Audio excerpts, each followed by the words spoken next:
Bonjour à tous, c'est ce matin qu'a eu lieu la conférence Corporate Venture organisée par Les Échos Capital Finance. C'est à cette occasion que je reçois maintenant sur ce plateau Arnaud David et Maxence Bloch. Messieurs, bonjour. Bonjour Emmanuel. Au cours de cette conférence, on a donc parlé de la relation grandissante entre les startups et les grands groupes. On voit que c'est sans doute dans le domaine de l'investissement, de la prise de participation que l'effervescence est la plus dynamique. Alors c'est vrai que les 9 premiers mois de l'année ont été très forts. C'est à peu près, je crois, 390 millions d'euros qui ont été investis par les corporate ventures dans les jeunes pousses. Ça représente un gros 20% de tout l'argent qui a été levé cette année dans le capital risque. Et c'est une année très forte dans ce domaine-là.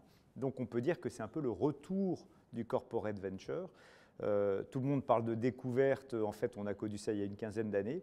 Mais c'est vrai que par rapport à il y a une quinzaine d'années, on sent une évolution dans l'attitude des corporate ventures eux-mêmes, dans leur approche de ce marché, dans une volonté non plus de, je dirais, prendre une position dominante dans les jeunes pousses. De prédation, pourrait-on dire, si on veut pousser le point jusqu'au bout, mais plutôt de partenariat. Donc c'est vrai qu'il y a un changement là-dessus de paradigme, une volonté de partenariat, une association, non seulement avec les jeunes pousses, mais avec les autres acteurs du capital risque. Et vous diriez que ce domaine de l'investissement, c'est certainement celui dans lequel on a réussi le mieux à aligner les intérêts entre les trois parties prenantes, entrepreneurs, fonds de capital risque classique et corporate? Incontestablement. Alors c'est un peu tôt pour en juger, mais ce qu'on peut voir, c'est que depuis un an environ, les grands groupes ne parlent que de leur collaboration avec les jeunes pousses. Il faut investir dans la nouvelle économie. Mais les grands groupes français investissent à peu près 0,1% dans les startups en tant que fournisseurs de ce que sont leurs budgets fournisseurs au total. C'est des tickets de 600-650 000 euros, donc c'est très très faible. Le corporate venture, lui, a été, c'est ce que le baromètre France Tech qui vient de paraître dit bien, a été, pour reprendre leur expression, le bon élève de l'open innovation. Donc on peut mettre quand même un certain nombre d'espoirs dans ce secteur-là. Il y a des bons indicateurs en tout cas. Alors si on regarde de manière concrète, on ne va pas se voiler la face non plus. Pour que cette collaboration elle soit fructueuse, il faut quand même qu'il y ait un certain point de vigilance de la part des entrepreneurs quand ils vont dealer avec les grands groupes qui vont devenir actionnaires.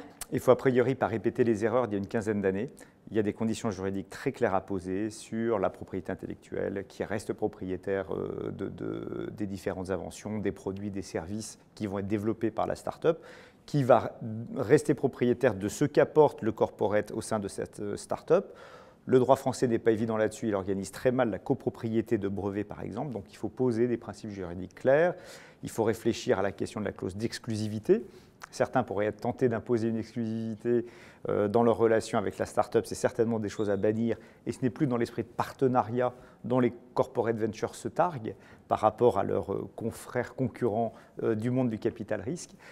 Et puis le dernier point qui est évident, c'est celui de la sortie. La sortie, il va falloir aligner tout ce beau monde. On a maintenant non plus deux, mais trois acteurs, les fonds de capital risque, le corporate venture, la jeune pousse. Ils n'ont pas forcément les mêmes agendas, ils n'ont pas le même timing. Certains peuvent être des actionnaires plus patients que d'autres.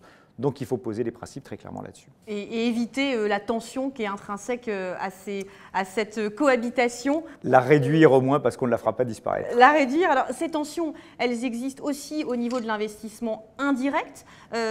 Donc là, Arnaud David, il s'agit de corporate qui confient de l'argent à des fonds d'investissement qui vont le déployer. Et là aussi, il faut orchestrer la coexistence avec des bailleurs de fonds plus institutionnels. Oui, alors ces investisseurs donnent une dimension stratégique à leur investissement et donc cette dimension stratégique doit cohabiter avec la dimension financière de l'investissement des investisseurs traditionnels.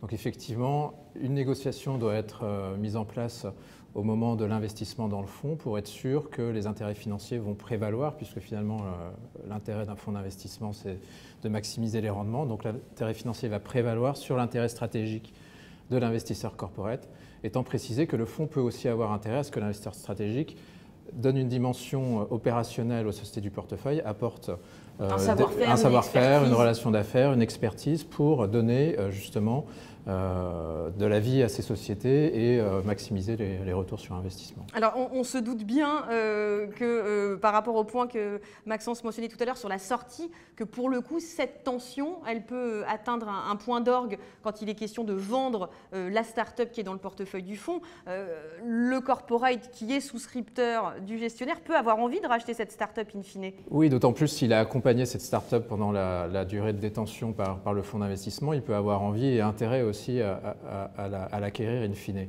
Sachant que le gestionnaire du fonds, lui, aura intérêt à faire courir l'un à côté de l'autre plusieurs acquéreurs potentiels, donc potentiellement un autre corporate pour maximiser le retour sur investissement. Donc là aussi, un dosage qui est savant. Merci beaucoup, messieurs, d'avoir partagé votre expertise avec nous et on continuera bien sûr à suivre avec beaucoup d'intérêt cette relation poussée entre les grands groupes et les startups françaises. Merci. Merci. Merci.